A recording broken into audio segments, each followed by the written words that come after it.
Magandang araw po sa inyong lahat. Welcome nga po pala sa aking YouTube channel. Ang tatalakayin nga po pala natin ngayon ay transmission gear ng HD3 Kawasaki. So ngayon ipapakita ko sa inyo kung paano po magbuo o mag-assemble ng transmission gear ng Kawasaki HD3. So bago ang lahat mga Lodi Cakes, intro muna po tayo.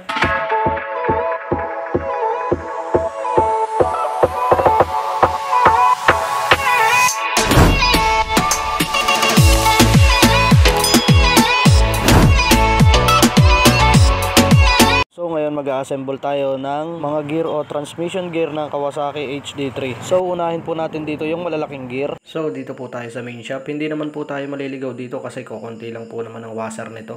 So pag ganyan po makakapa naman po natin kung nakatama siya. So ayan, babalik ta rin lang natin. Then makikita nyo naman po kung kakapit yung ngipin niya pag kinambyo or pag inilagay na po natin siya. So yung ganyan, yan, tama na po yan. So ito namang malaki, yung Primera. Dito naman po tayo, titignan po natin kung papasok yung mga gear niyan dito. So mga Lodi Cakes, hindi po tayo maliligaw dyan. Kasi nga tulad nung sinabi ko kanina, wala pong ganong washer yan. O wala talaga siyang washer. Then titignan po natin mamaya yan kung papasok yung pinakang shifting drum niya mga Lodi Cakes. Tsaka makikita natin dito mga Lodi Cakes yung malaking gear na yan na pinasok ko na huli. Dapat po kasi wala talagang play yan or may play man pero maliit lang. Kasi pag malaki ang play niyan, ibig sabihin yan, sira na po yan at palitin na.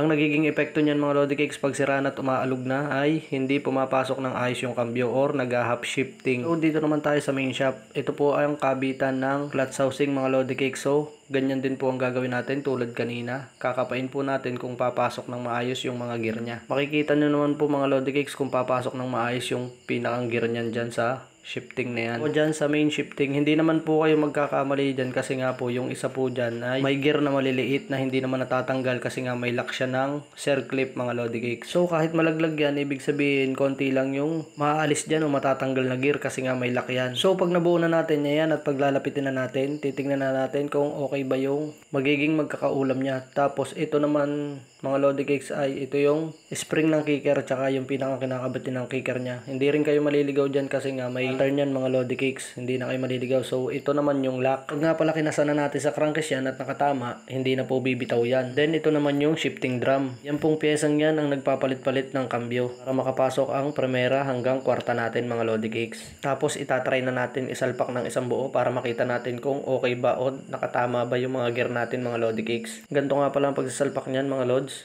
Ayan, papasok po natin yan dun sa pinakang salpakan ng mga ngipin niya o nung kamay niya. Then pagkatapos, ganito na po ang itsura niyan. Pwede na po natin isalpak sa crankcase yan. Tulad ng nakikita niyo mga Lodi Cakes, wala nga palang washer yan, kaya hindi na tayo maliligaw. So andyan ang Primera, Segunda, Tercera at kwarta na gear. So ano pang hinihintay natin mga Lodi Cakes? Pwede na nga pala natin tumbuhin o isalpak sa crankcase. So hanggang dito na lang, sana may natutunan po tayong lahat. Thank you po and God bless.